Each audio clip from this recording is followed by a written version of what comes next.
Get it. Let's get it. Now look at Mossy. Really? Oh, so that's how you're gonna play it. You gonna do this? Okay, fine. That's all I needed. That's all I needed for him to do that. And it became personal with me.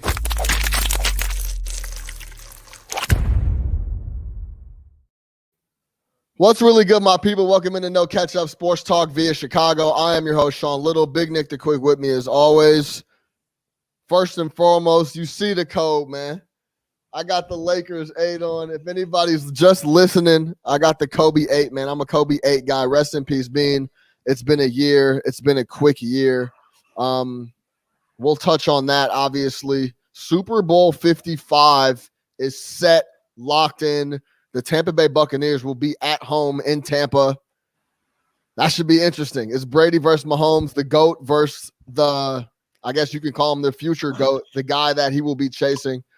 He needs to tack another one on for Mahomes to get a little farther away. I think that's how Brady feels about it.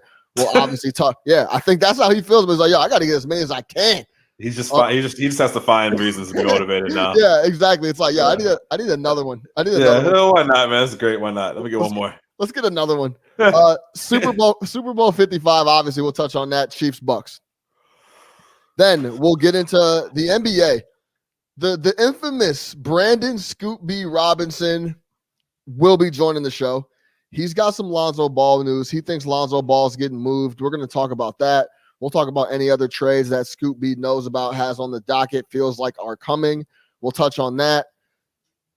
I want to hear, he's a New York guy, heavy.com sports writer. So he's out there on the East Coast. I want to get his thoughts on the Nets so far, because I got some strong comments on the Nets and where they're You're not a believer, right? You're not a believer yet. You didn't like last night. I'll give you a preview. They need a lot of help. They need a lot of help. Like the way this shit's constructed right now. Do they need a 5-and-D guy? So I'll give you a quick story. So I'm watching the game last night, and Steve Smith is involved in the broadcast.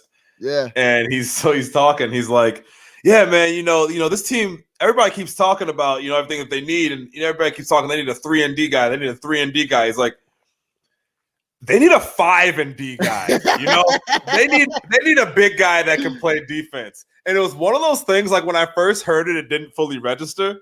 Yeah. And then I went back and thought, I'm like, 5-and-D. I'm like, yo, Steve Smith fully does not understand what the 3-and-D stands for. It's not playing the 3. It's not the position. Yeah, no. It's the ability to shoot threes. So unless we invent a 5-point shot, a 5-and-D guy does not exist. Does not exist. And it never exists. And it's not on the market. It's not on the market. If you find one, hey, you're ahead of everybody else. So yeah. Yeah, so we'll touch on his thoughts on the Nets. Brandon Scoop B. Robinson, heavy.com, Scoop B Radio. He'll be joining us to talk NBA. So we got a loaded show. Big Nick the Quick, what's going on, man? First Take Tuesday. What's happening? How was the weekend? Championship weekend, man. It was lovely. Then we had a full slate of NBA last night, 10 games, man. For those with YouTube TV, they were giving out the free preview, so that was nice. It was good weekend, man. We had the McGregor got cleaned up. He got cleaned up, and then Buddy who fought before him cleaned up. Yo, you know these guys' names. All I can tell you is that the dude that the fight before. Yeah, I have never seen a guy. I've never seen a guy want to be in the ring less than the guy he was fighting. Like I've never seen a guy not want to be there. He would have rather been anywhere else in the world other than fighting that man that night. Hold on, I tweeted it. He wanted nothing to do with Buddy at all. Nothing. Like actively running away, like fighting backwards. Like it's tragic. Hooker wanted zero part of Chandler. UFC 257, man. Zero part. No, nada. Yo, my boy, from the start. Nothing, bro. Nothing. He folded him up too. Connor got folded up. Connor got folded. Yeah, Connor got folded. I think it's tough, man, to, have that want to when you got all that money, man. Yeah, he's got so much money, man. You've been to the top, all that shit. Can't get in the ring with these dogs that ain't got that money. I mean, like, obviously, dude has money, but not McGregor money. Yeah, I agree. So, yeah, it was a busy weekend, man. He just needs to take that Jake Paul fight, cash in another one and keep it moving, man. Jake's been at his head. Jake just signed up for this dude, Ben Askren. It's not as exciting at all. But Yeah. before we get into this NFC Championship weekend wrap up and the Super Bowl talk, anything else on your First Take Tuesday you want to get off your chest? You know what, man? I didn't even come with a hot first take for First Take Tuesday, man. I'm gonna let you go ahead and take it. Don't even trip. We talked about McGregor's leg getting knocked out. Shout out the Fight Podcast, my guy Serge Vicente. I was on there. We were talking about the fight, and that leg was vulnerable. But that's all I got, man. I just wanted to do a little intro. It's Tuesday. I'm happy to be back on the mic with you. Let's jump right into this NFC Championship Super Bowl preview talk. Okay. Super Bowl 55 is set. Chiefs, Tampa Bay. A lot of people thought that the Chiefs would be there. A lot of people, once Brady got to Tampa Bay, thought that they had a real chance to get there as well. What do you know? That's exactly the matchup we have. Chiefs, Bucks, the old school versus the new school, Brady versus Mahomes. The passing of the torch, passing of the torch, whatever you want to. That's the storyline you want to. However you want to spin it. That's what they're going to be talking about. What were your thoughts on the games this weekend? We'll start. Let's start AFC Chiefs Bills, and then we'll get into this Bucks Packers because I think there's a lot more there. And I have some video of Aaron Rodgers talking about his post-game presser and him staying in Green Bay. I got that footage I want to show. So we'll start in Kansas City. Buffalo just wasn't ready, huh? Yeah, they weren't ready. You're not gonna. So Buffalo, I think Buffalo scored with 11 minutes left in the second quarter, and then did not score another point, field goal or otherwise, until 6 minutes left in the fourth quarter. And in that time, the Chiefs put up 26 points or something like that. I think it was exactly what we talked about the other day, man. The Chiefs can turn it on. And if you want to watch turning it on, it was those 3 straight scoring drives that they had after the turnover that completely flipped the game around. And when you go down like that to the Chiefs, you're not coming back up, right? What was it, 21-10? Forget the exact score. But when you're down by more than one possession against them, it's over with, especially when your offense was looking the way that the Bills looked. They had no interest in running the ball at all. Josh Allen didn't look sharp. His receivers didn't do him any favors. I know you've been talking about how this Bills offense has been kind of suspect the last few weeks, but we kind of countered that with, hey, they've been playing good teams and they've been winning, and you can say the same exact thing about the Chiefs. But I think what you really saw was the Chiefs' ability to turn it on at the drop of a dime, and Buffalo had no answers. And they really just could not produce any offense after the second quarter. Like, you thought after they had the Hardman muffed punt, you're like, this is what you need. You're going to get that free 7 against the Chiefs. Okay, quick score, awesome. Put together another drive, see if you can go up, and it just never happened for him. Meanwhile, on the other side, and I will say this, we can talk about Mahomes all we want to. I get it, right? We talk about Mahomes without having to talk about Mahomes. What's understood doesn't need to be explained. But I will tell you right now, if I'm Todd Bowles, if I'm whoever, and I'm Andy Reid and I'm game planning, I'm Bieniemy, there is one man that needs to have the ball in his hands, and that's the Cheetah. The Cheetah was the X factor in this game. He was unguardable. You can't cover him, and then once he does catch the ball, you can't tackle him. And every time they needed a big play, whether it was on third down, you needed some chunk yardage, he is available for that. Like, it used to kind of be like how Brady would go to Welker whenever he wanted that first available. Remember how Brady would go to Welker whenever he wanted those 7 or 8 yards to pick up that first down? It's the same thing for Hill, except for it's 15 or 16 yards. You can't catch him in open space. He stays open. And him and Mahomes have a rapport that's exactly what you want between your quarterback and your number one receiver. I really think that as I was watching that game, he was the number one X factor. They had absolutely no answer for him. Again, he would make a play whenever the Chiefs needed it. And on the Buffalo offensive side, they obviously couldn't get anything going. But defensively, they had no answer for Tyreek Hill. And if you don't, that's what's going to happen. Yeah, Buffalo went up 9-0. They had and the reason they went up 9-0 is because they had a turnover on a muff punt inside the 3 or the 4 or whatever it was. They were able to punch that in, and then after they went up 9-0, it was all Chiefs all the time until the fourth quarter. And by that time, it was already too late. I think we all know Cheetah's the X factor, right? But you still can't let him get 3 tutties. Like, you can't let him go for 3 touchdowns. And he never drops the ball. He's very dependable.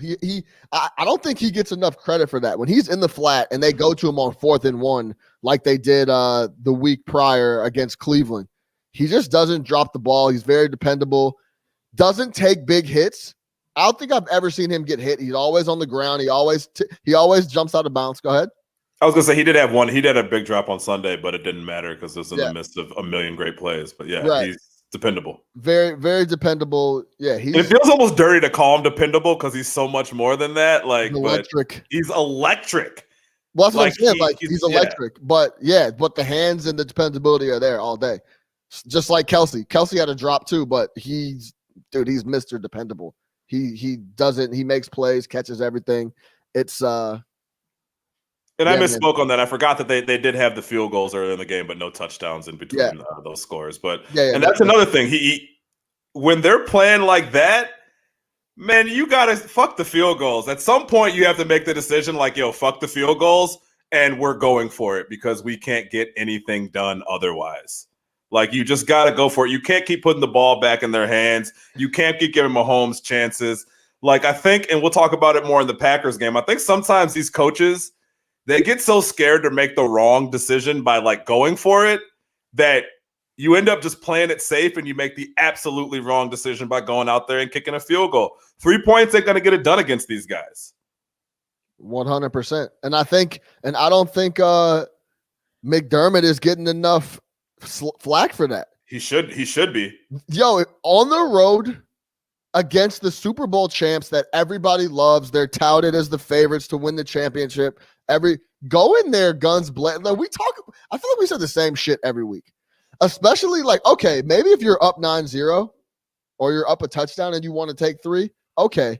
But when you start falling behind, these field goals, especially with the way, I think the biggest thing is that both the Bills and Green Bay were kicking field goals. Like, they got a defense that was you give the other team the ball back with that over 2-minute bullshit, and we got 3 timeouts and the 2-minute warning. When you have a lock and sturdy D, you're very, very confident you're gonna get the rock back. Well, and when you have MVP candidates at quarterback too, that's the other thing with them. It's like they're also playing like you don't have a pair of MVP candidates at quarterback. So it's like you're playing like you have the 85 Bears on defense and you have fucking Jim McMahon at quarterback. Like, that's how you're playing. But in reality, you have Josh Allen and you have Aaron Rodgers. Like, those guys should be, if anybody in the league is allowed to take that shot, it's Aaron Rodgers. And right behind him, as far as the young guns, is going to be Josh Allen. He got you there. All he's done all year long is get you there. So why, when you get to those moments, do you choose to go away from him? You know what I mean? It's, again, like, once the Chiefs put up those 3 touchdowns in a row, all bets were off. Absolutely. All bets were off at that point, right? If you go down 21-9 against the Kansas City Chiefs, all bets are off. At that point, you throw away anything that even appears conservative. If you're inside the 35 and it's 4th down and you have an opportunity to go for it, guess what? Go for it. Yeah, I agree. Go for it. You're not hindering they're going to score if they want to score regardless. So you need to meet them with that. Absolutely. I thought he played, Coach. That's a great point. That he is not getting the flack. McDermott should be getting the flack this week, and I get it's going to be a Patrick Mahomes love fest, which is great. But the 2 things to me that stood out were Tyreek Hill and Doug McDermott playing scared. Yeah, coaching scared. And hey, let's be serious. You haven't been to the title game in however 3 decades. Yeah. 25 years. So go for broke. House money, baby. Go for broke. Go for broke, dog. No one's going to be mad. Hey, and you get up there at the end of the press conference and you own it. Hey, man, we were going against that man over there and his receiver and that coach and that offense. That's why I did it. And it didn't work. But you know what? Put me in that situation again, and I'm going to do it. Not sitting up there afterwards like LaFleur and trying to explain like, oh, I thought our defense could get a stop against the greatest quarterback of all fucking time. Right. Like these guys, and again, we'll get to that game, but it's like the coaching, man, like it baffles me. Yeah, I think it's one of those things like, yo, What were you thinking in that position? I was trying to go for broke. We haven't been doing NFC. I was trying to get to the Super Bowl. Like that's it. Like simple as that. Yeah. I want to because we're getting tight on time already because I know we're about to talk about Green Bay and the Bucks for about 15 or 22, and our boy Scoop B is coming on at 6:15 to talk NBA. So really quick, I want to talk Eric Bieniemy. I talked about this in the group chat, and Nick, you can hop in here and give your 2 cents because I do want to hear it. But I wanted to say this about Eric Bieniemy. I understand Eric Bieniemy wants a head coaching job. I understand Eric Bieniemy deserves a head coaching job, 100%, right? But I think I was sitting on the couch and I was thinking about the situation that he's in Kansas City. He's playing with gonna go down as one of the best quarterbacks of all time, bar none. Maybe the top 2 or 3 of all time when it's all done in Patrick Mahomes. He has an unreal wingman, you could call him, and Andy Reid, the head coach, who they orchestrate the offense together. Instead of because I'm starting to get the feeling that if he gets offered any job, he's going to jump and take it just because he wants the opportunity to prove that I could lead men, I could be a head coach, and I'm going to prove that to you guys with whatever job I get offered. And I was sitting back and I was thinking about it, and I'm like, maybe he should relax a little bit, sit back, and take his time to pick a perfect situation and go after jobs that you really want. Example, Urban Meyer came out of retirement for the Jags job purely off the fact that he's about to draft Trevor Lawrence. That's the only reason he came back and took Jacksonville. It has nothing to do with Jacksonville's organization, their roster, none of that shit. He knows that he's coming into a situation with the number 1 draft pick to be able to draft Trevor Lawrence. Like I said before, I think it's starting to get to the point where Bieniemy would take any job offered to him. And I think that maybe step back, realize that, the old adage that the grass is not always greener on the other side. Enjoy the time with this Kansas City offense that is purely a juggernaut, and take your time picking your spot and trying to get a job. I understand you know what I'm saying, you want to have your own franchise, you want to have your own team. This is now back-to-back years that you have gone to the Super Bowl and have a chance to win it, but you're being the assistant coach. But man, I would hate for him to go to a bullshit gig. Like, say if he took the Lions job, Stafford leaves, now he's on borrowed time. The team is going to be ass. He's probably going to get fired in a couple years unless he's a magician and can turn around that whole roster and get a quarterback and get everything going in the right direction. Then next thing you know, he's out of a job. Then he's an offensive coordinator for not Patrick Mahomes, I guess is what I'm getting at. Do you understand what I'm saying? Take your time.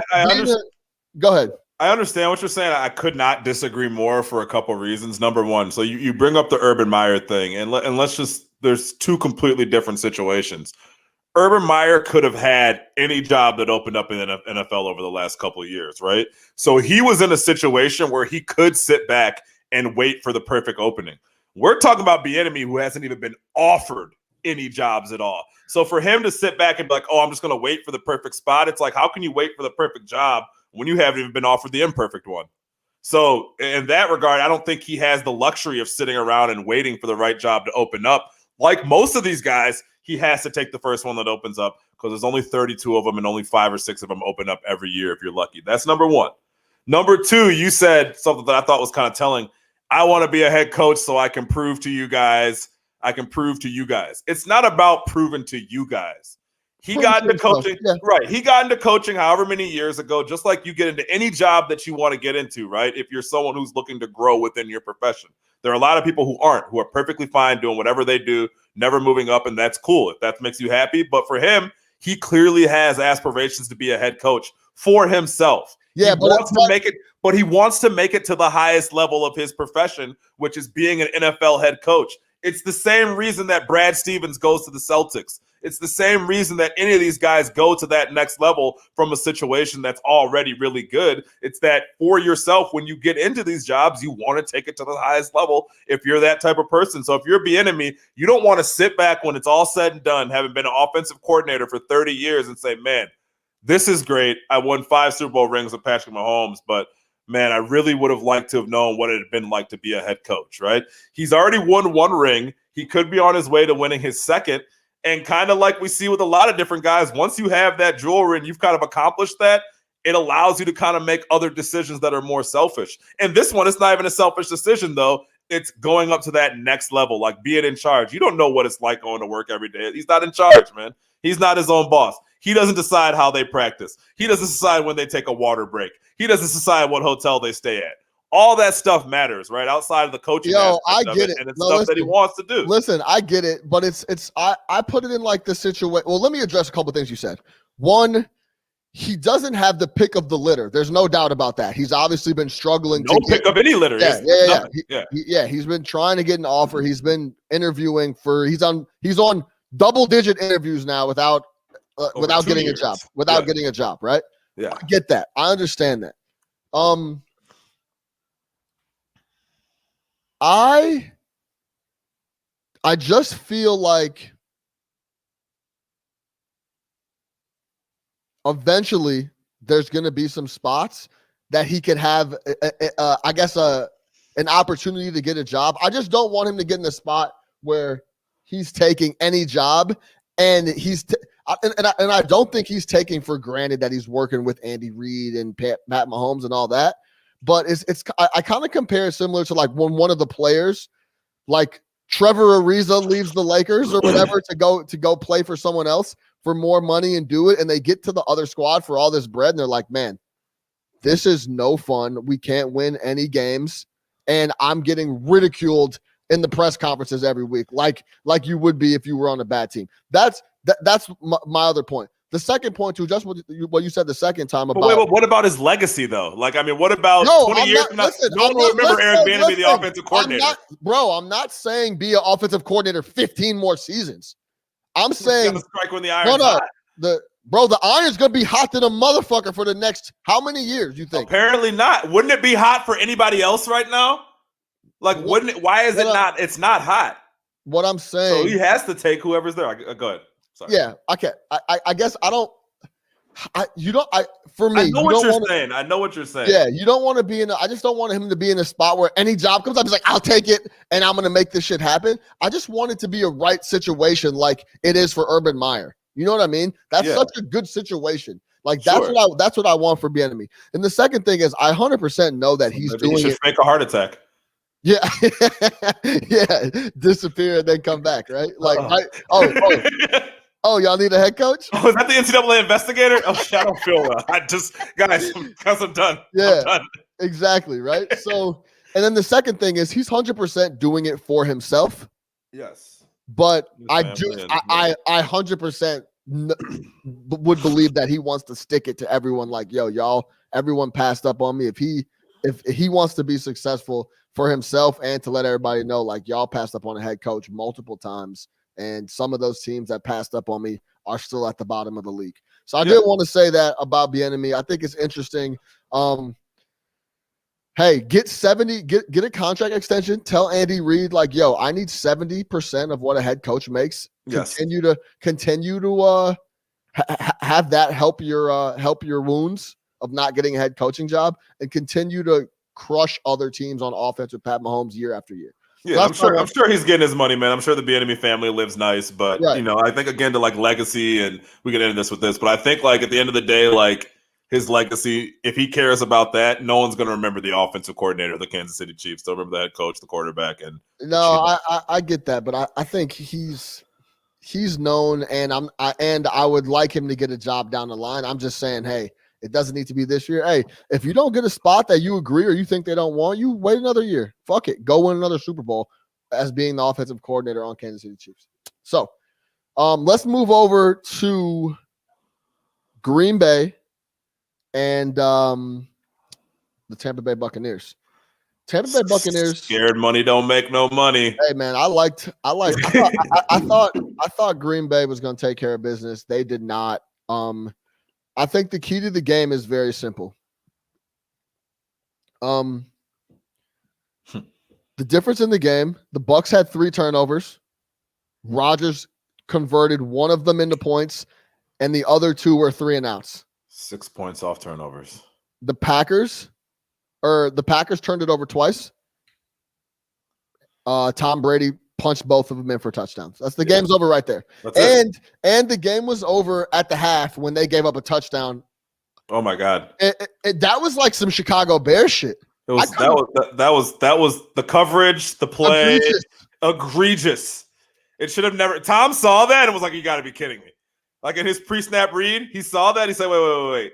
There's one safety, right?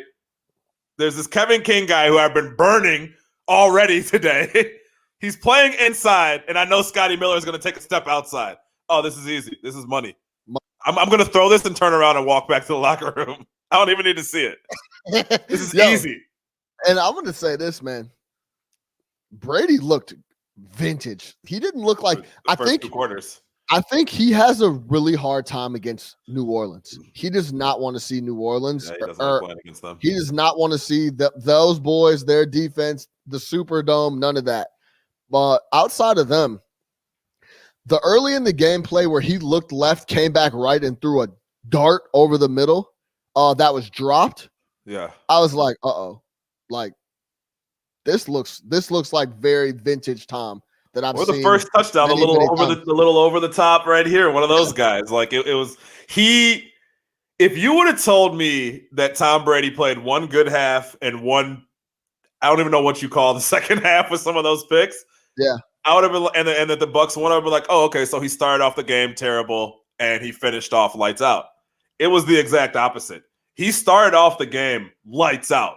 Like, we were like, oh, man, we're in for one. Tom Brady's about to take these boys to the Super Bowl. I even put on the group chat. I'm like, I could not imagine the Packers coming out and playing this game any worse than what they've done so far. Yeah. And then in the second half, especially the third, those interceptions that he threw were some of the worst throws I've ever seen Tom Brady make. The one where the pressure was in his face and he just launched it was the type of shit that, like, it was some Nick panic Foles or some quarterback who isn't 43 and has played in 150 huge games would make. So to your point, like when Tom Brady, and he was giving them to you. He was giving them to you. All you got to do is score on those. So like, the one part of the Packers that we thought was going to come through, which is their offense, they didn't. Like, let's call it for what it is. That offense did not show up in those spots, especially when you talk about 6 points off 3 turnovers in the second half. Like, these were egregious picks. Yeah, there was one, I forget if it was the second or the third, but there was one of them that he threw and I almost turned off my TV. I was like, I can't, if this is how Tom is going to go out, I cannot see this. This is so bad. And there was another one where it wasn't a pick, but even after it, Troy Aikman said, that's the worst throw I've seen Tom Brady throw all year. That's one of the worst throws I've ever seen him throw. Yeah. So he wasn't necessarily on like that, but, when it mattered, he was Tom Brady. And you know when it mattered? When you gave him the ball back after you decided not to go for it on 4th down and you tried to dare him to make some sort of mistake or not convert. And I get it. They were helped by that pass interference. Apparently the first pass interference call they decided to make the entire game. It was pass interference. It was, though. No, it was. But that was also, when we talk about officiating, it was very clear the league sent those referees a memo to not call anything pass interference on the offense or the defense. I think Buck said, it was like 2 minutes into the third quarter, he said we haven't had a flag yet. There have been no penalties in this game. So the refs were obviously calling it a certain way, but you give the ball back to Brady. Like, of all the people you want to give the ball back to and hope that they go 3 and out, Tom Brady is the last person in a championship game that you want to give the ball back to and say, hey, maybe this guy will make a mistake, or maybe he won't get 10. Like, that to me, if I'm LaFleur, that's the question I'm asking. Not, why didn't you go for it? Why did you think that your defense was going to get another stop on Tom Brady? Weren't you lucky enough to get those 3 picks that you did absolutely nothing with? Yeah, like, I agree with you 100%. Yeah, like, what are you doing, man? In the moment, what are you doing? You need to score a touchdown anyways. Even you need to score a touchdown. If you kick the field goal and you make it and you get the ball back, guess what you still have to do? Score a touchdown. You can't kick another field goal. Yeah, that was my biggest thing. It was like, yo, you got to score a touchdown regardless. And best case scenario, you pick them off and you're right back where you are. You just got 3 extra downs. I get it. You'll be on first down instead of fourth down. But as far as field position goes, it wasn't going to get any better either. So what are you trying to do? And you have Aaron fucking Rodgers. Yo, I always have this I always have this vision in my mind where like one of these elite guys that can pretty much do whatever they want, like Tom Brady, Aaron Rodgers. He looks over and sees the field goal team coming out, and he calls timeout and says, "Get them niggas off the field." Like, you know what I'm saying? Like literally, like in the time. Like, I don't care about your job, your decision, none of that. Get these motherfuckers off the field. We're not kicking a field goal, Matt.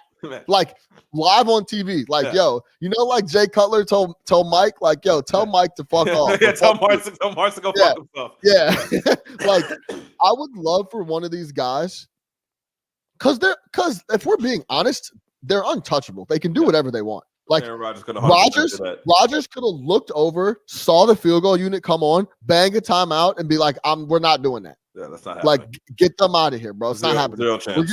We're getting ready to run this. Like, no, forget that. So, but obviously that's a very, very tough situation, and you don't want to do your head coach like that, put him under the bus. But he put you all under the bus by doing that. I mean, he did not. You did not give Aaron Rodgers a shot to win the game. Yeah. Hey, so Aaron Rodgers. It was big talk this week, obviously. And shout out Scoop B. I talked to Scoop. He's going to come on. I told him we were running a little over on NFL talk. He's coming on 6:30, so 8 minutes. Scoop B, we're talking NBA. Aaron Rodgers' post-game presser was big news. People felt like he was giving off the idea that he was done with Green Bay. He wasn't coming back. Y'all saw the clips. This was Aaron Rodgers, and I want to get your take on this too quick. This was Aaron Rodgers today on the Pat McAfee show, talking about the post-game presser, talking about, you know, his feelings after the NFC Championship. Aaron Rodgers. Were you at all surprised to see the wild speculation out there after your post-game comments when you're like, you acted like everybody's future is up in the air? It was awesome, by the way. We ran for an hour with it. I didn't really see a whole lot until maybe yesterday, and then I realized there were some things swirling around. I don't feel like I said anything that I hadn't said before. I said it the first time I talked to the media. It was more a realization, I think, that ultimately my future is not necessarily in my control. And I think that was what just kind of hit me in the moment. I was thinking about, Aaron Jones and Corey Linsley and other guys we have under contract, Big Dog, guys who I don't know what their future is going to be, and myself included. Now, obviously, after the season that I had and, potentially win an MVP, and, we obviously made it another good run, I don't think that there's any reason why I wouldn't be back. But, look, I think there's not many absolutes, as you guys know, in this business. There's not, as you know, there's not very many absolutes in this business. Before I kick it to you quick, I'll say this. There is absolutes in this business. If he says, I'm coming back, we'll be back, I'm going to give it another run. Yeah. Period, point blank. He'll be the quarterback next year for the Packers. What do you think about those comments and what he said about his post-game presser? So to me, if you listen to the whole thing, to me, it was almost kind of a walk back where he came out in the post-game presser and kind of made it sound like it was his decision. And then on the McAfee show, he kind of made it sound like it was the team's decision. Like, no, I wasn't saying like, oh, I'm going to ask to be traded. He's just like, I almost like, I hope they'll have me back. I mean, I would hope after an MVP season, these guys would have me back. But, they drafted Jordan Love. You never really know. Like, I feel like he was almost walking at me. I think he was emotional after the game, right? He let a little bit more of himself go than he usually does because this is a guy who's been pretty reserved throughout his career and kind of let you in to know how he felt about it and how much it sucked and all that, which is fine, right? It obviously sucked. And kind of said what he said. And it put out a bunch of speculation. He probably didn't like that and then just kind of walked it back a little bit by saying, oh, I meant like if they'll have me back. Like nothing's for sure. I would hope I'd be back, but you never know. A lot of guys' contract situations are up in the air. To your point, Aaron, the Green Bay Packers are not releasing you or trading you unless you say you want to be released or traded. Right. There is no situation. I don't care if Jordan Love is Michael Jordan. He is. There is no situation in which you are not the quarterback of the Green Bay Packers next year if you want to be. So I think it was just kind of a walk back from him and kind of putting it back in their hand, in their court. Yeah. And now you may never hear from him again. No, here's part two of that comment from Aaron Rodgers, and then we'll close it out and start talking some hoops. I don't think people are used to hearing the truth from athletes. So when they hear the truth, it's so like surprising at times. That's why this show I think has been so different than it's because you're hearing somebody who has been around a long time who talks to people that he likes and shares like real non-pre-rehearsed, non-robotic comments. That's all I said after the game. It was like obviously I'm 15 minutes from crying in the locker room with, some of my teammates. I come and sit down and do this interview, and they ask me questions. I give real answers like I do on this show. And to me, a reality, not a certainty or an absolute, is that my future is not in my hands. Now, that's really the case for all of us, I think, as players. But you can't, I think, naturally, there's times where you let your mind go to maybe, well, I'm going to be a Packer for life, or I'm going to be, I'm going to be like a Tim Duncan or a Jeter or a Kobe and play with one team my entire career. I think naturally you dream about that. I mean, that's kind of like a dream scenario. Yeah. So, I mean, yeah, it's a dream scenario to play with one franchise your entire career, just like Kobe and all that. I get it. Dog, if you want to do that, you can do that. I think he brought up Tim Duncan. I'll tell you this: Popovich wasn't drafting other power forwards. Yeah, that's true, man. It was like, hey, we traded for Kevin Garnett, Tim. He'd be like, wait, what? You did what? Yeah, let me ask you: do you think he feels disrespected at all, or Yes. do you feel like they're just making mistakes? Do you think he feels disrespected by the LaFleur thing with not going forward on fourth down? I think I think he feels. I mean, I think it's all part of just probably a bigger feeling that he has looking back on his career, right? Especially when you're playing against a guy who's going to his 10th Super Bowl. And you're just like, man, like I've been to one. Everybody talks about how great I am. Everybody talks about I'm one of the best quarterbacks they've ever seen. I'm about to win was third MVP. I've been great. I've done everything that I need to do. And we only have one. And when we get there, we get this close. And then now it's like this bullshit. We don't go for it on fourth down. So I don't even get the ball in my hands to show that I can take us there. It's like, I really think it can't be understated that like he's been this great, but has only made it to one Super Bowl. And he knows that. Like he looks in on it and is like, man, I know that, right? I'm fully aware of the fact I've been to one Super Bowl and I don't think it's my fault. And when we have a chance last year when the title game, we have a chance to get better this year. We have a first-round draft pick, and we draft a guy who literally, over the 18 games that we played this year, didn't do anything for us. Now, he might be great for us in 3 years when I'm not here anymore, but damn if I wouldn't like to have another receiver or another cornerback or a defensive end or somebody who could have helped us in any one of our problems, somebody who's not Kevin King playing in the slot on Sunday. Maybe we could have used it on that. You know what I mean? Yeah. Maybe a offensive lineman, somebody who can, a kicker, a punter, somebody who would have played. So he's just looking at it like, man, they've just squandered everything. You wasted 10 years with this bum-ass head coach. Yeah. You know what I mean? Now we bring in this guy. He doesn't give me the ball. I'm just fed up and I'm tired. So, yeah, I think, I don't even know what your original question was, but yes, the answer is yes. Yeah, no. Does he feel disrespected? I think he does. Very. I don't know if he feels disrespected enough to move and leave, but that's something we'll figure out. And really quick, before I bring on Scooby, my man just landed in the green room. Scooby Robinson is about to hop on and talk some hoops with us. I'm really looking forward to the day that Bears fans, the only thing that we have to look forward to in the postseason is praying and rooting for the Packers to lose. all these grown men smoking cigars and that's cheering and posting videos about how happy they are that the Packers lost. That shit's pathetic. We need our. That's we're not we're on at. their radar at all. They don't give a damn if the Bears win or lose. I can tell you that right now. Yo, They that's don't where we're give a at. damn. We got people sparking cigars because the Packers lost after appearing in the NFC Championship 2 years in a row. Like that's where we're at as a franchise and a fan base. Yeah. That's what we have to look forward to. So I'm looking forward to the day where we don't have to do that shit anymore. Can I give one before we hop off? Yeah. And because I don't think we gave the proper salute. Yeah. Tom Brady, 10th Super Bowl appearance.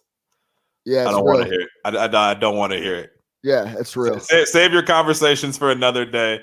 He just walked into a whole new city, whole new situation on a non-playoff team. And those boys are going to the Super Bowl, and the only difference is Tom Brady. Yeah, absolutely. It's remarkable.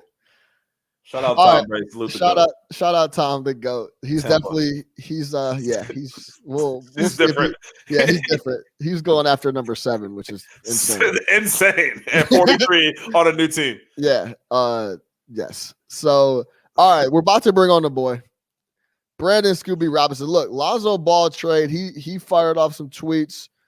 You know how Scoop B does it. He's got the inside scoop. He's going to let you know what he hears. He's going to back it up with some talk. We're going to talk about the Lonzo Ball trade, potentially what else or who else we feel like is moving.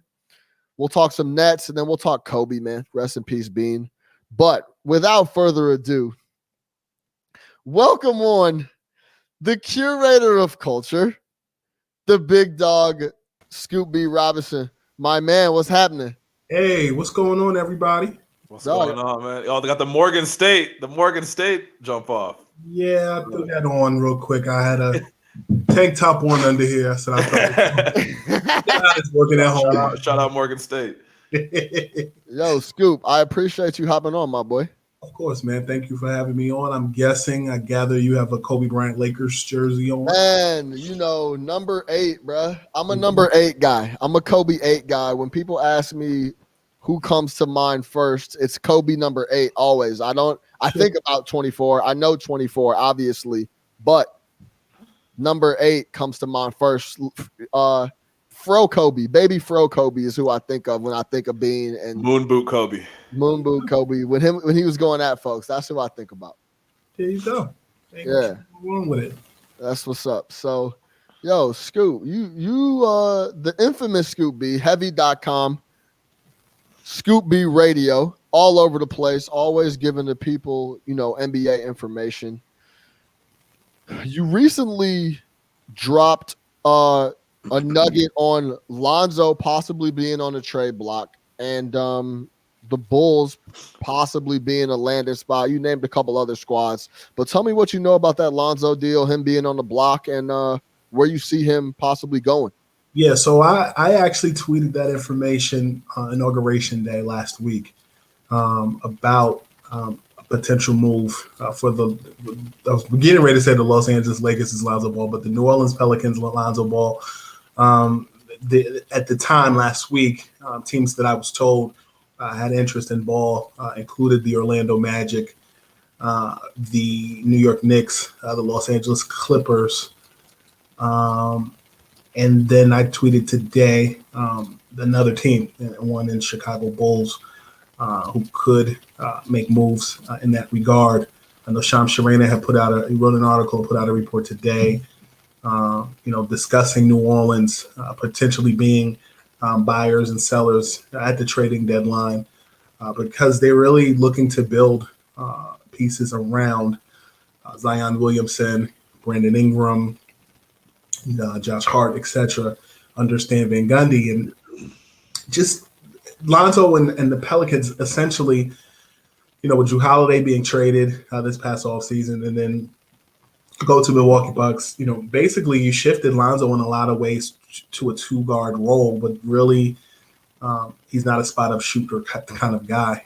He is I think in a system in the NBA or a team not named the Pelicans, he would be a primary ball handler who can play defense against your team's point guard. And the Bulls was a team that was that entered into the chat today. Yo, I'm gonna tell you, entered into the chat. We should have been the first team in the chat because we need a point guard. And I say we, meaning the Chicago Bulls need a point guard like Lonzo Ball in a very bad way. Yeah, and would benefit superfluously under Billy Donovan in his system. When I look at Billy Donovan and what he's done with the Bulls so far this season, I like it. And to be honest with you, I was a little skeptical about it, and I guess I shouldn't have been because he worked wonders last season with the Oklahoma City Thunder or with point guard Chris Paul, and Chris Paul is now in Phoenix, and the Thunder were going in a different direction. But I like the pieces that the Bulls have. They're basically the same team that they were last season, but it's a different philosophy than it was last year with Jim Boylan. So, I think Lonzo Ball would fit in Billy Donovan's system, and in order for that to happen, you may have to include Satoransky and maybe one or two. No problem. Yeah, here, take him. Who else? Who else were you gonna say, Scoop? Satoransky? Yeah, that's not even Satoransky, but yeah, I'll take him for Lonzo. I got a question though. So, is this more the Pelicans trying to move Lonzo, or teams calling the Pels about Lonzo? Like, are they putting this out there, or are teams like, hey? The way that it was told to me last week, it was teams calling the Pelicans, David Griffin, and inquiring about information. A lot of times, and I'm really specific these days on the difference between prefacing calling and active movement. And it's something that I've really prefaced that with, particularly as it related to James Harden in Houston, eventually making that move and sending him in a 3-team trade to the Brooklyn Nets. Oftentimes teams inquire. Inquire doesn't mean there's movement happening, but inquiring means, Miami could call. Denver did call. The Boston Celtics called.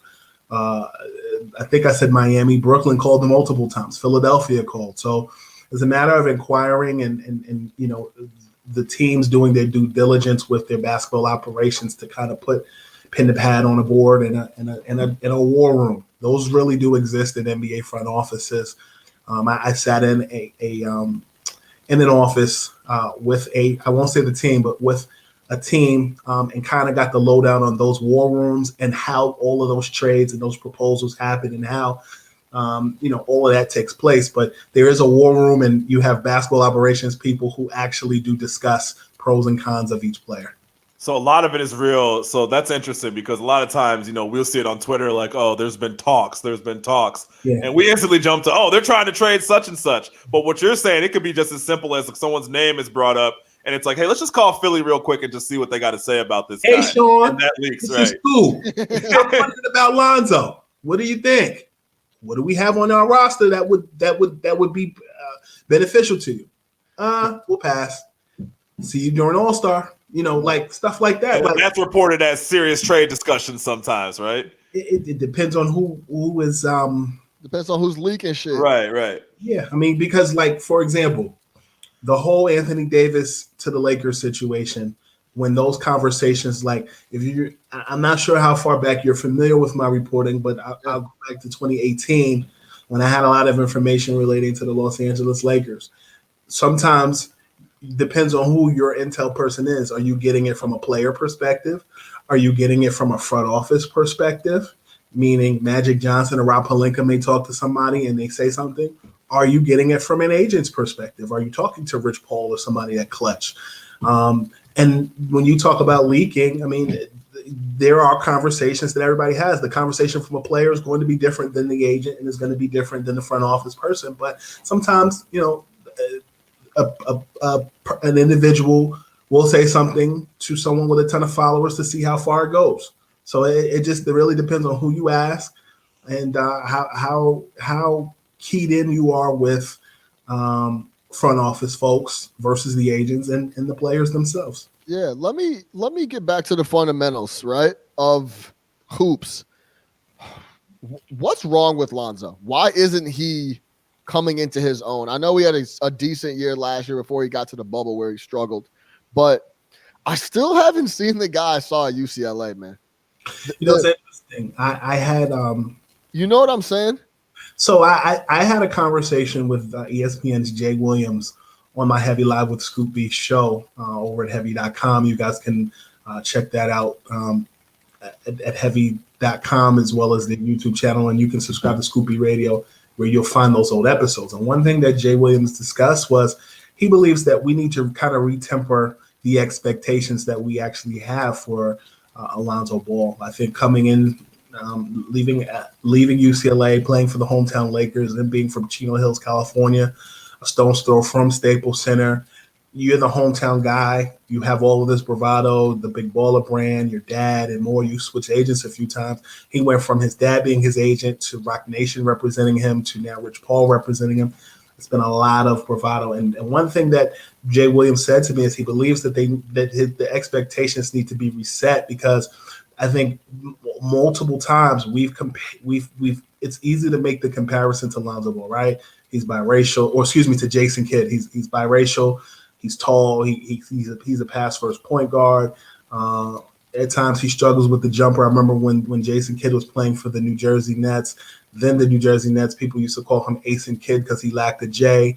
I think when you're making comparisons to different people and the expectations that you have, you're disappointed. And I think that for me, I felt that when Drew Holiday was traded to the Milwaukee Bucks, and here comes Lonzo Ball being the starting point guard, now you got a chance to kind of see a young team in the Western Conference that are getting the keys to the Beamer, or the keys to the city.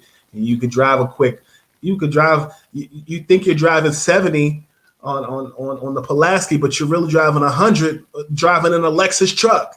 But for some reason, it just didn't click just yet. And I think there's frustration in that regard, because he's not what you signed up for. He's not what I've seen with my own eyes. You feel what I'm saying? Like, I've seen this dude go at people and dish the rock and kind of control the tempo, control the pace of the game. I haven't seen that at all. This year, he's going for 12, 4.5 assists, 4 rebounds. Nick, what do you think? Yeah, I mean, I don't. For me, I'm never going to hop off the Lonzo Ball train. I still think that at the end of the day, when we kind of look at his career, when it's all said and done, he's going to be a very good player. He plays point guard. It's going to take a while, right? Point guard is the hardest position to play in the NBA. Playing point guard at a high level is extremely difficult. And we bring up Jason Kidd. You can look at a guy like Chauncey Billups. A lot of these guys, it can take some time. So I'm not ready to give up on him, especially with how he started his career. That LA situation that he was drafted into, that's years ago now, though. That's years ago now, but though. if you look at him this year, he's having a good year. He's playing fine. I mean, his numbers aren't off the charts, but yeah. You shifted roles, and that team, and then they have to figure out, is that Zion's team or Brandon Ingram's team? Because I feel like when you look at Brandon Ingram, particularly last year, you saw the effects of getting away from playing alongside LeBron. You saw the bright light that many saw when the Lakers drafted him. People were saying KD light, but now you're trying to mesh a point guard with of Lonzo's ilk with Zion, who people are trying to compare him to LeBron, to Charles Barkley, to Clarence Weatherspoon, to Rodney Rodgers, anywhere in between. I feel like anybody that's a little overweight, they compare him to. And I mean that respectfully. I'm not trying to clown Zion, but I think when you match that with Brandon Ingram and then Josh Hart and then the playing schematics of Stan Van Gundy, that's a lot to digest. Stan is very like, I remember him in Orlando playing a 3-guard lineup alongside Dwight. The benefit that they had with Dwight was that Dwight could kick out on the double and the triple team and get the wingman the open 3. New Orleans is built a little differently. I like Steven Adams on that team. I believe Steven Adams is on that Pelicans team, if I'm not mistaken. I like Lonzo Ball. I like all those guys, but I feel like Lonzo needs to be on a team that's a fast break team that has reckless abandonment, that has star guards. And to me, Dallas and Chicago fit that box. The Knicks are an exciting team to watch right now, particularly because of the play of Julius Randle. Julius Randle is that point forward. Tibbs makes stars out of guards. I remember, sitting down with Nate Robinson. Oh, man. John Lucas III, Aaron Brooks. Augustine. You don't got to tell us who's on DJ. If you're a small guard, you're going to get 20 with Tibbs. So real quick, to close out the Lonzo Ball piece, quick, do you think, like Scoop said, that the expectations need to be tapered a little bit? 100%, yeah. Okay. He's a great defensive player too. Great defensive point guard. Yeah, that's true. I can't deny that. We'll see where Lonzo ends up. I would love to see him in a Bulls uniform. I know that. Kobe White is is just trying to score the ball. I got a question for you, and this is something. So another player who I refuse to give up on, but seems to always be in trade rumors, is constantly in trade rumors the last few weeks, obviously, and I just don't understand the rush to trade Ben Simmons. Like, is this how his career is just going to be? Is he going to be in trade rumors for the rest of his career? Is he going to be involved in any big deal? Is it always going to seem like Philly's trying to trade him? Like, what's the deal there? People, when we talk about expectations, right? I think Ben Simmons is a great player. He's an all-NBA player. He's a great defender, obviously a great playmaker. And I think people focus too much on what he doesn't do as opposed to what he does do. And for that, I just feel like he's in a trade every week. Well, first of all, before I answer that question, I want to send out prayers, love, and respect to the late Sekou Smith, who passed away today, a mentor of mine, someone I knew, someone who I had great respect for. COVID has really done a number on a lot of people in many different professions, and he's somebody that was very well respected. So I want to send that love and respect to his family and those in the NBA community. And to directly answer your question, I didn't even know that. Yeah, passed away today. He had been sick for a couple of weeks and had COVID and passed away today. What I will share with you as it relates to Ben Simmons, there have been conversations in the 76ers front office, particularly when James Harden was on the market. Ben Simmons was someone that Houston emphatically wanted, as well as Tyrese Maxey, Matisse Thybulle, and picks. But I think it comes down to the right move. I know that Minnesota, as well as the Toronto Raptors, during draft time in November, were inquiring about trading draft picks and players and more. But I think he is a generational player. I think that Joel Embiid has more of Philadelphia's DNA in his bones than maybe some believe Ben Simmons does. And by that, I mean, Chicago, I'm in and out of here a lot. My stepfather's from the West Side. I know it through and through. Philadelphia area, I went to college out there. There's a level of blue collar and grit that are possessed in both those cities. I often feel as though those cities are quite similar in their mentality. I feel like Joel Embiid kind of embodies that. And he's a man amongst the people. I think that Ben Simmons is kind of a mystery to some people. And with that being said, some people think that his style or his mentality is more fit for, a Bay Area, a New York, more of a chic type of city. But the guy gets it done. 6'10", can play positions 1 through 4. You saw it during the playoffs last year, shifted to the 4, was holding the ball like bread and got to the basket, no problem. But I think finally getting to the championship is Philly's goal. I mean, in the Eastern Conference, you go up against an Eastern Conference champion in the Miami Heat, the new look Brooklyn Nets, as well as, you still got to give credit to the Milwaukee Bucks. And so I think there's a lot of Eastern Conference teams out there, including the Sixers, that would love to have a Ben Simmons as their problem. And, he's in Philadelphia, but I do think he's a generational player. And I think that anytime you're that great, people are going to have conversations. I think that's kind of a good thing, actually, that your name is always in trade rumors. But I think Doc Rivers coming to Philadelphia and replacing Brett Brown, I think Brett stayed a little too long in Philadelphia. And I think that now with Doc Rivers in Philadelphia, I think he has something to prove after, the way that things went in Los Angeles with the Clippers last year. I also think Dwight Howard has something to prove because, he was lowballed as it related to contract time when it came to potentially re-sign with the Los Angeles Lakers. And, I think if Philly is going to go after it, I think this is the year. And the Eastern Conference is very competitive.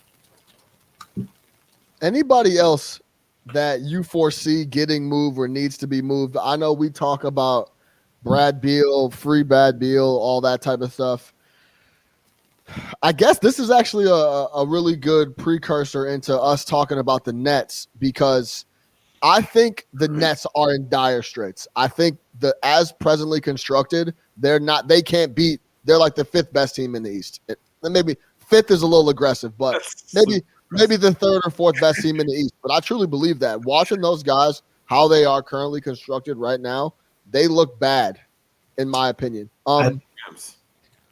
Give me your thoughts on the Nets, and then I guess we could talk about who they could potentially add that could change the dynamic out there. But since I don't know, what are we like 4 or 5 games in now with all 3 of those guys active? What are your thoughts on the Nets and where they're kind of positioned in the East? I think Brooklyn is in a gelling period right now, and I think you see that with teams even like the Miami Heat 10 years ago during the Heatle era of basketball. Damn, so crazy. That's a decade ago. That's wild. It is, and you look at even the Lakers last year, and even the year before that, there was an adjustment period. Like I take it back to last season, when Kyrie was playing and Kevin Durant sat out for the year, and I reported the thoracic bursitis on Kyrie's shoulder that shut it down for the rest of the year. He got a cortisone shot last December and then played a few more games and then shut it down. It reminds me a lot of LeBron and the Lakers in year one, where he hurt his groin and subsequently sat out. And because he sat out, they got a 1st-round pick that they were able to trade to flip to get Anthony Davis. Now, and in year 2, the Lakers were able to win a championship. So comparatively, I feel like when you look at the Nets and the good problem that they have, with the good trouble that they have with Kevin Durant and James Harden and Kyrie Irving, I think it's a good situation to be in. The only thing is, you got a first-year head coach in Steve Nash that's trying to figure it all out just as much as the guys are. The good issue, or the good thing that's in their favor, is the fact that you have a good coaching staff in Mike D'Antoni. You have interim head coach Jacques Vaughn, who was paid a lot of money to stay. But I think that when you have guys of Kevin and Kate and Kyrie and James's caliber, it's a matter of just get on the floor. The thing that's hindering them is that they don't have Jared Allen anymore. This guy was going to come out swinging this year, and he's doing that in Cleveland currently. I can tell you that them signing Norvel Pele was something that is going to help them, but he's still got to get into that rotation. Nick Claxton is a guy who's been hurt that they're trying to get back in the rotation. So I think people are still familiarizing themselves with some of their roster guys like Rodion Korax, or actually he was traded. So you have just a plethora of guys that you're looking to find out if you want to sign them. The Nets did get a $5.7 million disabled player exception because of Spencer Dinwiddie, and they're going to look to kind of spend that money not expeditiously but very cautiously. I feel like T.I. I've always wanted to say expeditiously on live TV. Thank you very much. But I do think that when it comes down to veterans, then you start looking. You want to open your pocketbook. You look at the Jamal Crawford. You look at I talked to Jamal about a week ago, and he said he's staying ready. He said he's ready. I mean, he watches what he eats. He is always working out. His son is actually a freshman in college. Can you believe that? That's wild. Wow. But there are other guys out there that are available. Alan Crabb, who's familiar with the Nets system. I think that. Gibson. What'd you say? Taj Gibson. Taj Gibson re-signed with the New York Knicks. Did he? When did that happen? Within the last 2 weeks. Oh, shout out Taj. Alan Crabb, one of the biggest thieves walking the streets. He should come play for free, 100%. Yeah, but there are some things that the Nets need to address, and primarily the big man position. I know that the JaVale McGee dialogue is something that is prevalent on the East Coast here, and I know that the Nets do have interest in him. It's more of a thing of, does he get a buyout or do they trade outright? And the thing that is kind of interesting is, what assets do you have? You do have DeAndre Jordan. You do have you could ship future draft picks, but you sent a lot of draft picks out to trade for James Harden, which is a once in a lifetime guy. So that makes sense. But Kevin Love is. You gotta say his name right, man. It's 3-time NBA champion JaVale McGee. You gotta put the titles in front of his name. Who also happens to be Shaq's best friend.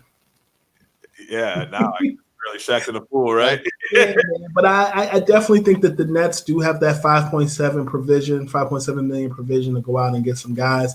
But I also think that the Nets are in a situation where they're figuring things out. Kyrie, sat out for about 8 games for a myriad of reasons, and he's getting into the flow of things, and he's playing well. But then, James Harden is starting to figure out how to play alongside Kevin Durant. Then you had that game against Cleveland where Kevin sat out.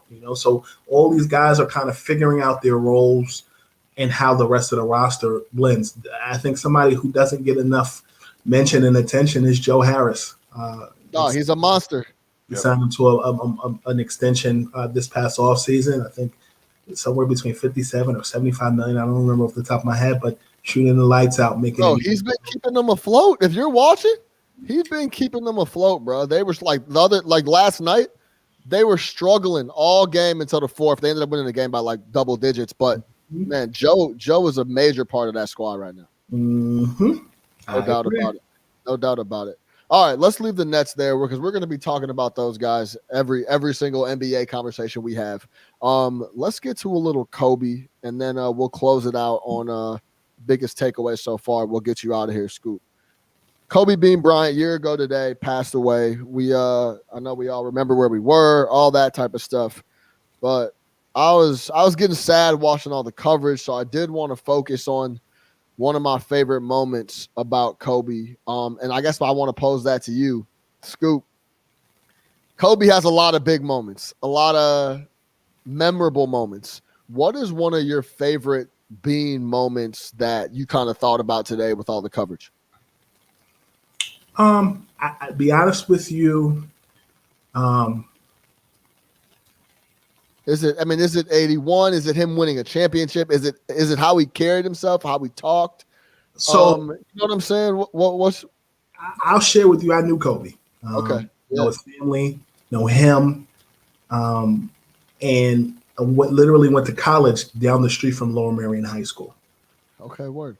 And I had a very good relationship with I have a good relationship with his father, and I have a good relationship with his brother-in-law. And the thing that I appreciate most about Kobe and that I share with Kobe is his finding his passion and his purpose in life at a very young age. I started in the industry at 12 doing radio with the Nets as a kid. Kobe traveled in Italy. Kobe played basketball and studied tape young. And I think of Kobe a little differently as a brainiac, as much as I do a basketball player. Yesterday, I watched the movie Soul. I don't know if you guys are familiar with that cartoon through Pixar, and it really delves into people's purpose and why they are here. I really dug Kobe because Kobe learned at a young age, and that was nurtured in that regard. And it's something that I've always admired because going through life, I think many people work jobs, but never really tap into their passion because either they don't have the funding, they're scared, or they listen to people who tell them that they can't. And the thing that I always admired about Kobe is that despite outside noise, despite mistakes, legal mistakes, on-court mistakes, and more, he kept going. Everybody's not meant to be great. Kobe was great. But what I think is so great about Kobe is that when it was all said and done, he had already reinvented himself again, whether it was being an OG with the players in the league, but also what it was as his role as a father and as a teacher. And I grew up in the Black Baptist church, and when they do the benediction and they say, "Well done, thy good and faithful servant," I really feel like Kobe, not just as a basketball player, but as a man, and as just a human being, I think that his purpose and his soul lives forever, and that's the purpose of living this life in this world. Not to be deep, but it's about mentorship. It's about what you're doing for others, and it's about leaving your mark. And I believe Kobe's done that. So, I watched the 81-point game today on. Yeah, I saw that. Yeah, I saw that on your IG. Yeah, but I think in this world, in the performance-driven society that we're in, we have to separate the human being from versus what they do. And I think he was proficient in both of those aspects. Yeah, I think that's well said, Nick. That's tough to follow up, Yeah. but that's tough to follow Yeah, up. man, that time he hung 30 on him. Like, Yeah, no, I'll say my moment, man. It's not when you talk about more like the mentality, and I'm going to be more on the, I guess, on the basketball tip on it. Was just that footage where they had where it was later in his career and he was in practice, and I think who was it that was going at him? I think it was like Nick Young was probably the only person I think that had the heart to go at him. And he was just talking shit to Mitch Kupchak during the practice. Like, Mitch, I can't win with these guys. Like, just like that whole sequence was so Kobe for me. You know what I'm saying? Just the mentality, just going at his teammates. I'm here for one reason and one reason only, and I can't win with these guys. Like, I just love that whole mentality, man, because at that point in his career, he had already won a bunch of championships. That was towards the end, but he still wanted it. Yeah. And just that whole mentality, I guess the quote-unquote Mamba mentality that people like to reference so much. That reminds me of the Jimmy Kimmel clip where he had him on the show and he showed the win. He's like, yo, it's like, dude, this is so embarrassing. Yeah. My favorite Kobe, like I said, I was always an 8. Like when I think of Kobe playing, I always think of 8 before I think of 24. And that stretch where he scored 81, obviously, that year. But there was the stretch where he was scoring like 45 a night for like 2 weeks straight. And it was that roster that he was on was one of those things where it was like, yo, I'm really going to have to try to carry these guys to the playoffs purely by myself. And Smush that Parker. was, Smush and those boys. Shout out Smush Parker. Smush Parker. But that was just that really boxed Kobe. Like, man, this guy is really going to will these guys to the playoffs. And he did. He was scoring 40. I think he averaged like 44 or 45 a night over that 10-game stretch or something. So there's a lot of Kobe moments, man. There's a lot of stuff going on. Rest in peace. But yeah, those are some of the, man, Brandon Scoop dropped the real shit on us. I should have wrote something up. I didn't know Scoop was going to come like that. You know what I'm saying? Poetic. I think it was organic. I didn't have a teleprompter in front of me. Yeah, thanks. But I'll add. I spent some time with Kobe during media day at All-Star Weekend in 2016 in Toronto, and this was like maybe a week or two after Peyton Manning led the Denver Broncos to a Super Bowl win, and I asked him. I said, as an elder statesman such as yourself, how cool would it have been to ride off in the sunset, winning a championship like Peyton did? And he looked at me. He said, "Elder statesman, that's a good one." He started laughing. And he said, I can't really be mad because I won to the tune of 5 NBA championships. I played with Shaq. I played with Lamar. I played with Pau Gasol. And to quote the late great Frank Sinatra, he did it his way. I think you look at the super team that the Lakers had tried to put together in 2004 against the Pistons. It was no dice there. It wasn't a fit. They traded Shaq that offseason. They rebuilt that team. Lamar Odom came, and they ended up a few years later trading Pau Gasol and those guys being champions and finding a way to win. They lost to Boston in 2008, but they found a way to win a championship.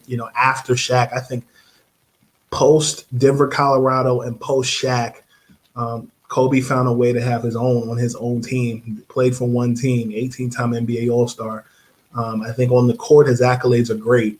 I think what he did in his community is something that was cool too, that people don't talk enough about, particularly in the mainline Philadelphia area, the Philadelphia suburbs, Narberth, Ardmore, and more, and visiting Lower Merion High School every year when the Lakers make that trip to Philadelphia to play the Sixers, and how he speaks to the kids on the Lower Merion Aces basketball team, and how he, they wear his shoes. They did a whole video tribute. Everybody was doing video tributes. Even at his high school, they did a video tribute at Lower Merion High School. And, they had a fond memories of him. And, just some of the stories that I was hearing about Kobe. Like, I have a friend of mine who covered Kobe when he was in high school. And he told me the story about how one time somebody came up to Kobe and was like, "Yo, Kobe, why you sweating me, man? Why you sweating me?" And Kobe was like, I don't know. He looked over to somebody and said, "What is sweating me?" And somebody had to explain to him what it meant. Yeah. Just some of the stories that I've heard. I spent some time with Kobe's dad at a basketball exposure camp in Dallas, Texas for a few days. And his hotel room was right across the hall from mine. And, they would have send car service to pick us up. And we would just talk about footwork. And one thing that I don't know if you know, but Kobe and his dad had in common, they shared a coach in common. Del Harris coached both Kobe and Joe Jellybean Bryant. And Jelly told me this story about how, Jelly played in Houston for the Rockets, and I think that's when Del Harris was his coach. He told me about how he flew out to L.A. and how when he asked Del, "How's my son doing?" He goes out there. He said, Del Harris said, "Man, I'll tell you one thing in common. You both have this one thing in common." He said, "What? Y'all both are hard-headed as hell." And he fell out laughing. But when you watch Kobe and you watch his father, it makes sense. Kobe's father's footwork was amazing. To this day, his footwork is amazing. And when I watch Kobe on the basketball court, even as a guard, footwork amazing. Like Dream Hakeem Olajuwon type of footwork. Master of creating space. Just like whatever space I need to get this jumper off and make a pass or do whatever I gotta do. Yeah. The footwork, the creation of space, man. Scoop B, man. I'm gonna let you go off the Kobe story, man. I appreciate you coming on. Listen, the curator of culture at Scoop B on Twitter. Hit them with where they can find, Scoop B Radio, all your articles on Heavy, all that. Well, I'm a senior writer at Heavy.com. You can check out my work at Heavy.com. You can also subscribe to the Scoop B Radio podcast, available on all streaming platforms. 2 to 3 million hits annually. We had Cuffs the Legend on last week, LeBron's right hand. Cuffs. Yeah. We've had anybody from Shaq, Charles Barkley, to Pete Sampras, and a myriad of other people. Yeah, you got the porn stars on, everything, bro. What you say? You having the actresses on? Yeah, we had Kate Linder from from the soap opera. I think it was Young and the Restless. We've had DJ Khaled. We've had Mark Cuban. You always talk about the other actresses. Some actresses. Oh, actresses. Actresses. Okay, so Heavy Live with Scoop B, which is through Heavy.com. Yeah. We had, which is separate from Scoop B Radio. We had the porn star Ann on. We had Sherry DeVille. Those are the porn stars. We've also had man, Scoop does it all, dog. I mean, curator of culture is not a joke. We need no catch up after dark, is what you're telling us. We ain't there yet. Listen, we have BET Uncut. It's only right you have cat. Shout out BET Uncut, the late night video. Yes, sir. Yes, sir. Yeah, man. But obviously, Scoop knows the game, knows the people, studies culture. Make sure you lock in with him. Scoop, man, I appreciate you very much. We're gonna have to tap in again soon. Brother, I'm glad we got this right, because I remember back in the spring we were having like drive-through at McDonald's issues. You were hearing every other word. Yes, we was having technical difficulties, but we got it right this time. We back Gucci. Thank you for the opportunity to be myself. You already know, Scoop. Thanks a lot, brother. Yes, sir. All right. Scoop B. Shout out Scoop B. Shout out Scoop, man. Scoop. Scoop Kobe eulogy. Coley, yo, he needed that. He caught me off guard with that, man. So I'm glad he gave us that though, because it was all facts, man. Kobe knew he wanted to make an impact from the jump, and he was able to follow through on that. Let's move off of this NBA talk really quick. I want to ask you, we'll close it with this one question. Quarter of the season gone, Big Nick the Quick, already. Uh-huh. Biggest takeaway so far. Outside, I don't want to talk about the Nets anymore. So I guess outside of the Nets, what is your biggest takeaway? Is it Joel Embiid? That's it. I said it. I think you remember in our group message, I said, "Hey man, I just seen an interview with Joel Embiid right before the season started." I was like, "Yo, this guy's a legitimate MVP candidate this year." He was saying all the right things. Everything. I love the big man. Just like I love the running game in football. Like, give me 13-3 all day running in defense. Yeah. I love the big in the NBA, and I get we want to get away from it. We want shooters and all that. But when you have a big like Joel Embiid, you shouldn't actively try to move away from him, right? So I love the fact that he came in this year, got in shape, right? Said he hired a chef. He's got a trainer at the crib. I think getting swept last year when after Ben Simmons got hurt, they got swept in the playoffs. I think that hurt his heart a little bit because he talks a lot of shit, and you get swept. Like, y'all need to back it up. So he hit the gym, came back swole, and he's the league MVP as of right now. So he has the best, great numbers on the team with the best record in the Eastern Conference. He's putting up 28 and 12, shooting 55% from the field with 3 dimes to boot. That's what we want from Joel. Yeah, that's it for me. Joel Embiid, baby. And my biggest takeaway is the West isn't as loaded as I thought it was going to be. A lot of those teams need a lot of work. They're a lot of suspect. Like, I don't know what Denver's on. They might just be cruising, stumbling out the blocks. Dallas has one player. Sus.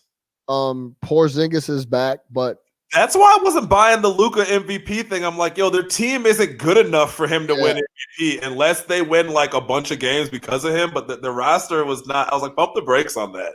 Yeah, okay. I think that's my biggest takeaway. It's like now we got McCollum out. Yeah, Portland is kind of shaky. I think we kind of fell into the trance of the West is loaded, the West is stacked.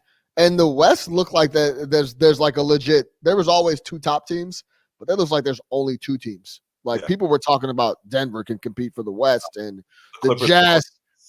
Right, the Jazz are ringers this year. This is that like, nah, man. Like, so that's my biggest takeaway so far. Bubble hangover out West too. Bubble hangover strong out West. Yeah, exactly. Like Jamal Murray hung over off the 42. Bro, hey, Jamal Murray needs his reinforcements. I don't know where Shorty's at, but he's struggling. Yeah, he needs that.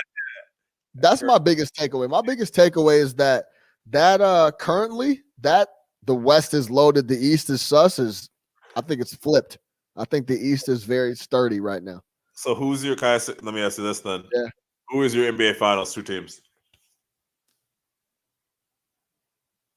I'll say the Lakers, and man, it just depends on who Brooklyn goes and gets. Brooklyn could go and get 2 or 3 pieces, and they could be a super issue.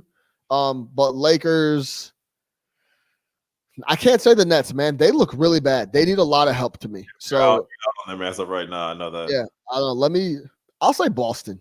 How about that? I'm going Lakers Celtics. The league's gonna love it. Let my boy Kemba get back right and get back consistent. Jaylen Brown looks to be 30. He had 31 points in 19 minutes. Hey, like easy too though. Like, he is really good, bro. And you know how I feel about Jason Tatum. Yeah, like he didn't break a sweat the other night. He was killing us. He's a problem. Great 2-way player. I think those 2 guys, like if they get it going, those are 2 devastating wing players. Yeah. But 2 of them, they're putting up 53 points a game. No, that's what I mean. So like Boston could be really ugly if Jaylen looking more like Jason Tatum than Jason Tatum looking like Jason Tatum. I'm saying too. So yeah, they look good. I think it's Lakers Celtics too. Yeah, Philly. I think that Philly. I just worry about them offensively. They're a great defensive team, but I worry that they don't have the. They don't have the buckets when it comes down to it. Tobias Harris, though. Shout out J. Cole, Tobias Harris, getting buckets. But yeah, Boston, Lakers, Celtics. Okay, fair enough. All right, we'll leave it there. I'm gonna leave y'all with this Kobe, and then I'll give you a sign off, and we'll see y'all later. Kobe. Hello, everyone. I'm so sorry I can't be with you tonight. However, I couldn't completely miss the chance to take a moment to share some thoughts with all of you. The lesson I cherish the most is how important it is to love what you do. If you love what you do and it's making you happy, all the hard work and perseverance will pay off. I once had a guidance counselor tell me that I shouldn't play basketball, that it would never amount to anything for me. His negativity towards me made me stronger. You can't stop people from trying to limit your dreams, but you can stop it from becoming a reality. Your dreams are up to you. I encourage you to always be curious, always seek out things you love, and always work hard once you find it. So with that, I'll let you carry on with your evening. Please know I'm thinking of you, supporting you, and encouraging you always. Peace. Man, rest in peace, Bean. No Catch Up Sports Talk via Chicago. Make sure you subscribe everywhere, man. YouTube, iTunes, Spotify. Rest in peace.